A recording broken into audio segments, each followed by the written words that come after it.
Okay, we're back. We're live with our flagship energy show every Wednesday, 4 to 5. I'm Jay Fidel. I'm not fooling around.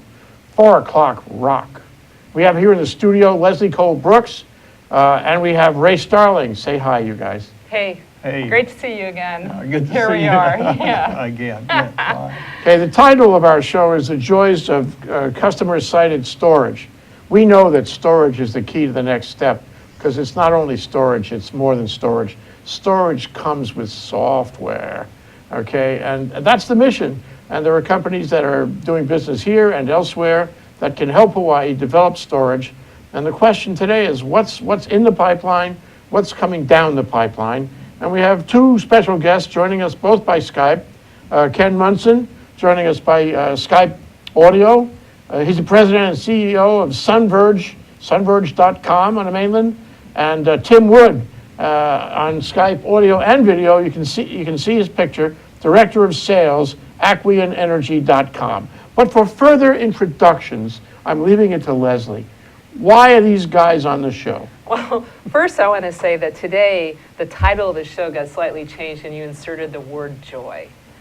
Joy wasn't in the previous title. I don't know if you knew that. And I think it's great because joy is what we're going to do in this next half hour here because storage is the next step for Hawaii, right? Everybody knows that. We keep talking about it, but nobody really knows about it in the way that they need to. It seems like kind of a big amorphous, oh, it's going to be storage, kind of like a holy grail kind of thing. So that's what's so joyful about the show today because we have two companies that are doing great work that have very different kinds of systems, different approaches, different chemistries, different uses, but plenty of overlap too, and that's what we're going to do today. So we're going to look at behind-the-meter storage, both with Aquion Energy and Sunverge.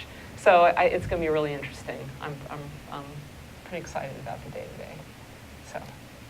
Introduce them. Oh, I just did, didn't I? Okay, all right. Okay, so let's talk to you, Ken, first. What are you doing in storage? Well, first off, let me say what a pleasure it is to be invited among such great guests and on the show. We really appreciate the opportunity to chat tonight. So a little bit of background about what Sunverge does. We are a San Francisco-based company, and our primary mission is to allow homeowners to enable the efficient management of their own renewable generation and help utilities and retail providers of renewable solutions and solar power providers the ability to manage those resources. And we allow them to not only manage them discreetly as individual devices, but more importantly and excitingly, to take those devices and aggregate them up into a virtual power plant. And what that does is that enables a utility and these providers to manage these systems across neighborhoods, communities, and entire service areas. And the benefit to the consumer is enhanced reliability, and effectively and intelligently managing everything within the home, everything from an electric vehicle to a demand responsive thermostat to the solar on their roof to the storage behind their house. So what kind of products are you marketing right now? I mean, what's in the black box right now? Well, right now we produce a box. It's called the Solar Integration System, and it's basically a distributed energy resource. Think of it as a renewable management appliance that's comprised of very powerful batteries that store the energy, powerful electronics that manage the energy, such as an inverter, a bidirectional inverter, and then system management software that runs in the cloud. And that cloud-based software then helps these devices, these distributed energy devices, manage electricity in a very proactive and predictable manner. And that's where the term predictive analytics comes from. Mm-hmm. So that means that every box has to communicate with the cloud. How do they do that? Well, they can do it a number of ways. You can do it remotely via cell modem. You can do it via hardwire into the house through the traditional Ethernet connection, which is predominantly the way most homes connect to the internet today. And you can use traditional SCADA devices as well. And so when you go to the cloud and you have it working on a server somewhere in the cloud, the software, where is that running? Is that running in the cloud too, the software that does the analytics and the predictability?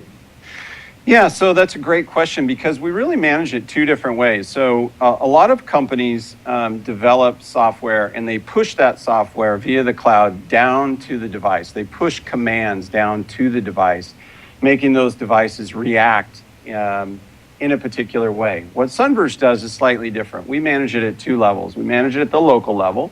So that software wrapped around that inverter, wrapped around that battery, wrapped around that balance of plant, then optimizes the solar generation and the energy within that home, effectively reducing the homeowner's utility bill, while at the same time enhancing reliability.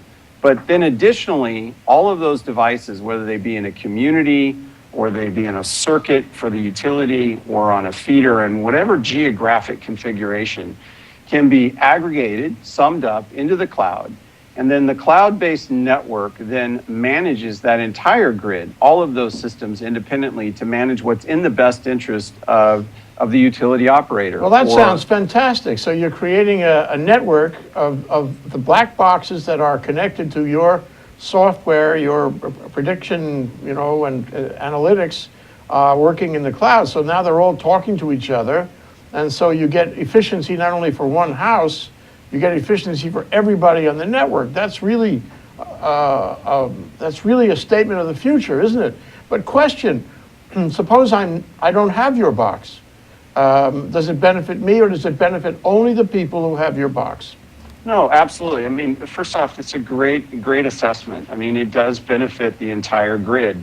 We believe that the grid provides a societal benefit. It's a good for all.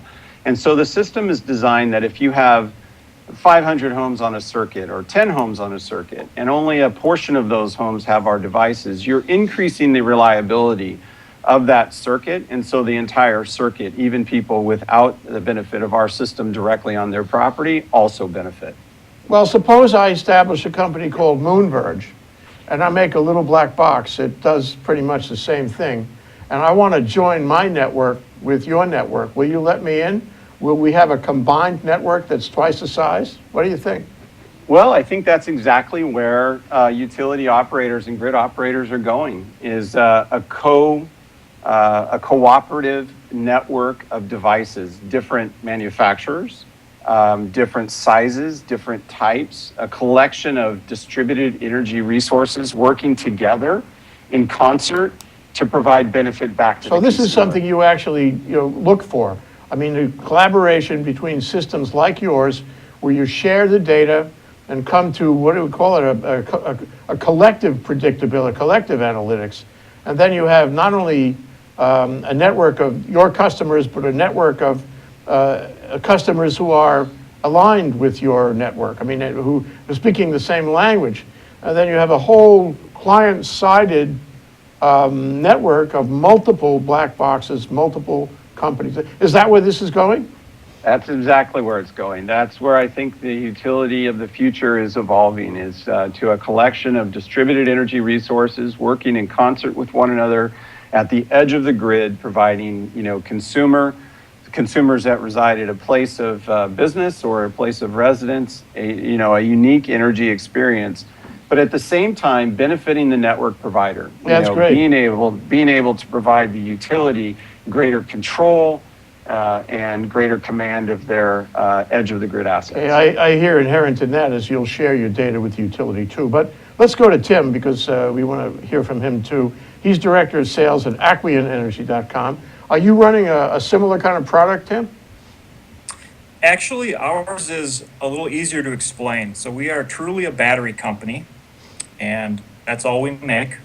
So Aquion Energy is based in Pennsylvania, and we've come to market with a truly non-toxic, non-hazardous, non-flammable, non-explosive battery technology. Is that rubber bands inside? You wrap up the rubber bands real tight, and then you let them unravel? How do you do that? Yeah, I would say it's about the same level of safety as that. We actually have a saltwater-based electrolyte. So if you cut open one of our batteries, you have stainless steel, you have charcoal, you have cotton, you have some base oxides, and you have salt water. Mm-hmm. So it truly is non-hazardous. There's no fire explosion risk. And it's probably, as far as I know, one of the first truly new and fully commercialized battery chemistries in the past 20 years. Lithium ion being probably the last one. Do you have a patent on that? There are patents on it. Some of the base technology is actually I'd like to say it's all brand new and we invented all of it, but I think what our company did is really take some fundamental discoveries in saltwater battery technology and prove them. So some of it is definitely patented, and some of it is older technology. Okay. So what you're talking about is a battery that is non-corrosive, not threatening at all. Is it got greater capacity than an existing battery of the same size? I mean, for example, Sony came out with a battery, a little blue box. I forget what the name of the battery is. It's got a cute name. And they're marketing them here in Hawaii, and it's about the size of a tape deck, not very big. And you can stack them up, lots and lots of them, and they don't get hot, which is only Sony can figure out how to do that. So is it like that? Is it a new battery that we need to include in our array of products, battery products? Is that what we're talking about? Yeah, from one respect, it is a battery just like Sony's lithium ion or lead acid batteries, just a different chemistry and a different technology. Every battery has its place. Lithium batteries are very small and very energy dense, but they have their own challenges. Our battery is meant for stationary applications. It's not as energy dense, it's a little bigger, but it's not meant to be moved around, it's not meant to be portable.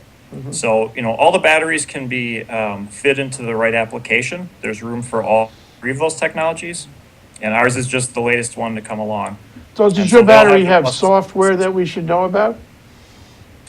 So what we do is before we talked about electronics, we talked about monitoring systems. We are agnostic. So our battery, we do have a passive monitoring system that will output the health of the battery, voltage, currents, things like that. We output that in a generic format, a Modbus format that can be sent into any control system.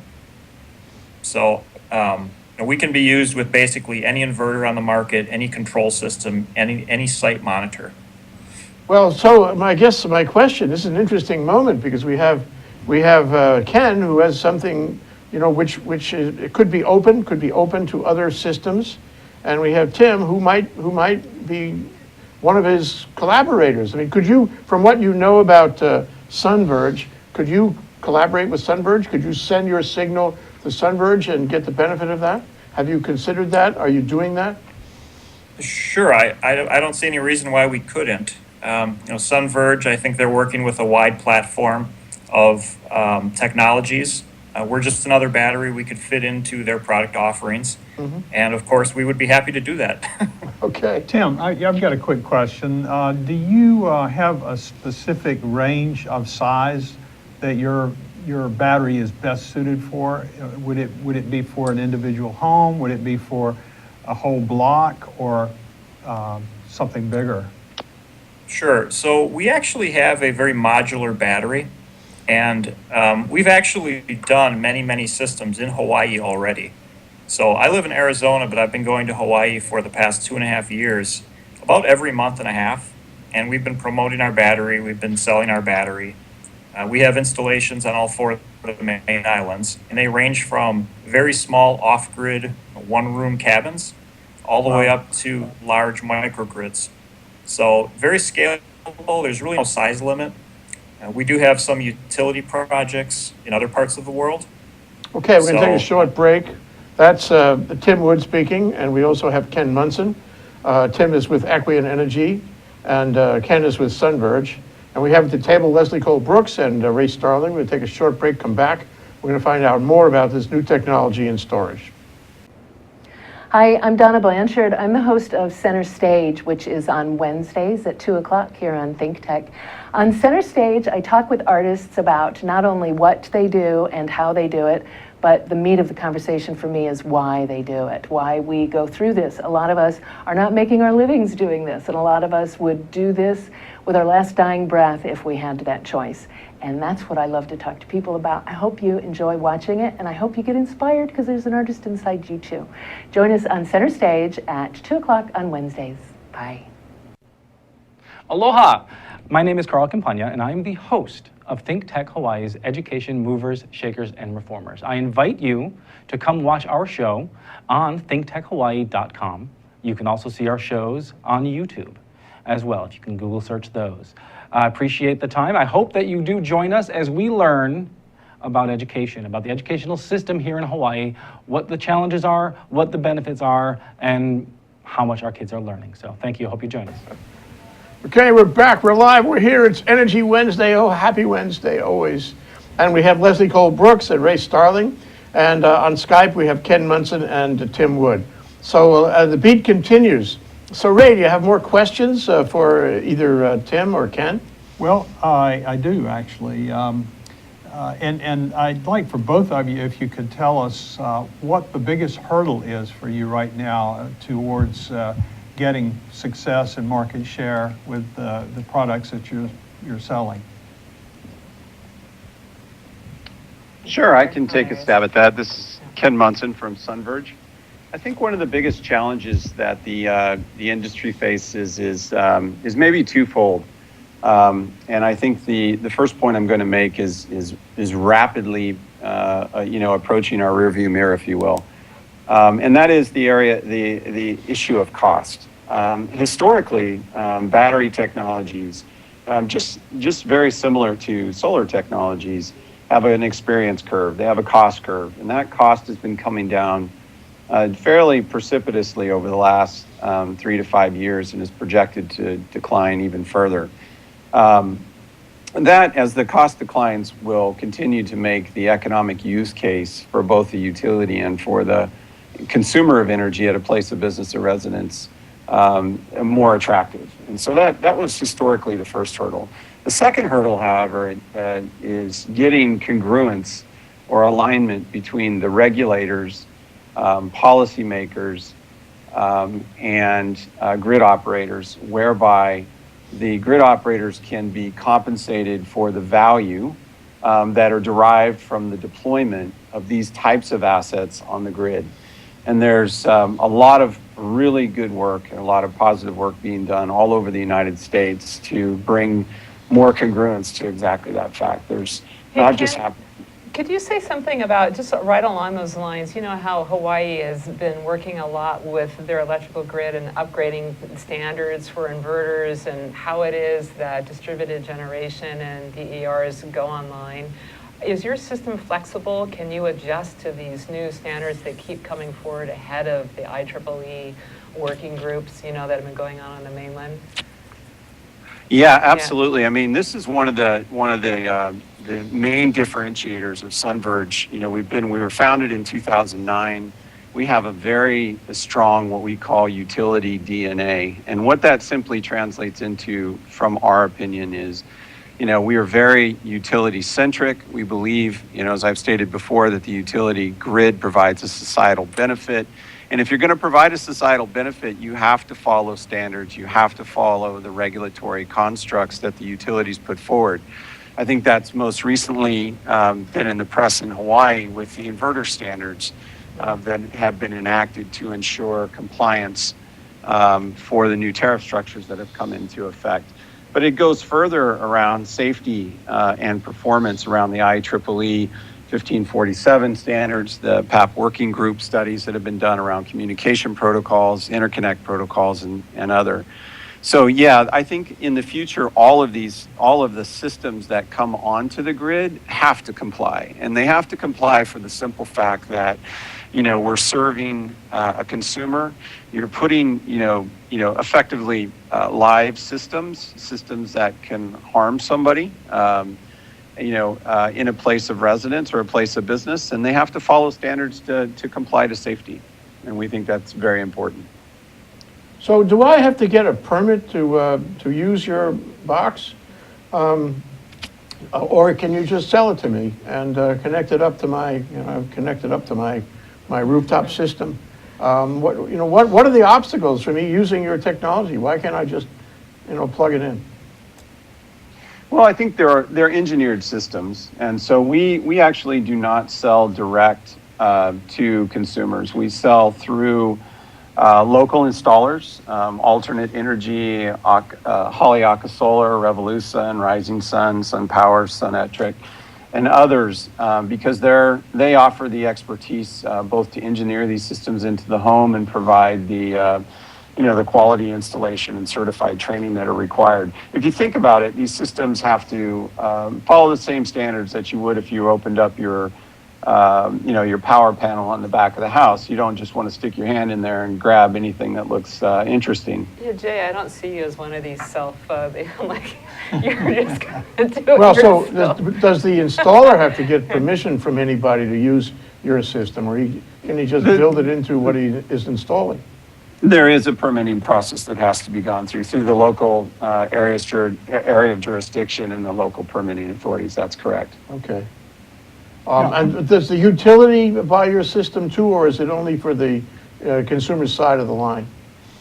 So about 95% of our systems around the world are utility owned, actually. And it's only been in the recent last few years, that we've seen the installer base really begin to pick up and generate a lot of interest around adding energy storage to their solar installations. And a lot of that is driven by the fact that costs are coming down and the systems are becoming more intuitive and easier to install. And frankly, consumers are becoming now more aware of what the benefits of energy storage are, not just from a bill reduction, but also from a reliability point of view. Sure. Okay, turning to Tim. Tim, Let's see, can I? Looking for the No, hurdle. again, no, look at that. You gotta elbow your way into the front of the line here. Tim, can you say more about, you talked earlier about energy density in batteries, and probably most people in the audience understand that batteries have different chemistries and different uses that you need to get to just the right fit for what you want to do. And so it's great, you said a bit about the modular nature of your storage, but can you say more about energy density and what that means and why that's relevant? Sure. So on one end, you would have certain lithium-ion chemistries, very energy dense. It's what's in all of our laptops and our phones. It's when you need either portable power or power that just for whatever reason needs to be extremely compact. On the other side of that, you have our lead-acid batteries, where they're bigger, they're heavier, they do the job. You're not going to carry them around. It's more of a stationary application. So pretty much everything we've talked about today, utilities, commercial, residential, those will all be stationary applications. So you can use any technology, they will all work, but do you really have to move it around? Probably not. Once it's installed, it's not going to be lifted up or moved or anything else. So, when I say the energy density and the weight ratio, that's all I'm talking about. So. Okay. Another question actually I had for both of you that I don't know if you've heard, but because of our current weather pattern, we're expecting an even more extreme potential for hurricanes this season. And do both of your systems work where you can go off-grid and use your storage for emergency backup? Yeah, so I'll start. This is Ken here from Sunburst. Absolutely, that's one of the fundamental benefits of our system. And it was designed from the start that when the grid goes down, we can provide intermittent and backup requirement for critical loads to the home. Yeah, from our standpoint, again, we're just a battery, so we're going to do whatever the system wants us to do. Actually, just getting back to Hawaii for a minute, a very high percentage of our systems, several megawatt hours worth of batteries that we have currently installed in Hawaii are all on off-grid backup systems, some of them specifically for hurricanes and for bad weather. Yeah, another interesting point. The rest being just daily cycling. Yeah, another interesting point is last year, just as a fun fact, if you will, we provided globally 4,700 hours of clean backup power to homeowners in North America and Australia. And the impact of that backup reduced peak load by almost 268 megawatt hours, which is roughly equivalent to providing power to about 88,000 homes for a continuous hour. And so if you think about that in big system generation terms, if you had just 34,000 homeowners on the island with energy storage systems deployed in a community, they could replace a traditional gas-fired peaker plant and significantly reduce carbon emissions. And we think that that's pretty impressive. Okay, I think we'll have to leave it there. We're out of time. Ray, why don't you summarize? And make it joyful. It's a joyful summary, yeah. Well, Tim talked about the battery. I think that's very necessary for what we need here in Hawaii. And it sounds like it's not an idea. It's actually in practice right now and making electricity as we speak. So I think that's a good thing. Ken, with Sunburst, which I did not know very much about, sounds like they've got the connections going so that they can tap into the big grid and support the grid whenever the utility gets ready to start pulling these microgrids onto the system. So I think this is a great couple of guys to have on today, and perhaps since we didn't have enough time to get into all the details, we can try to have them back sometime and chat with us a little more. Or if you guys are here on a trip sometime, looking after your accounts, what have you, come see us. We'd love to have you in person. That's Ken Munson, President and CEO of Sunburst, sunburst.com, and Tim Wood, Director of Sales of aquionenergy.com. Thank you so much, both. Thank you, gentlemen. Thank You're you. welcome. Thank Thank you, you for Leslie. having me. Thanks, you guys. Thank you, Ray. Yeah.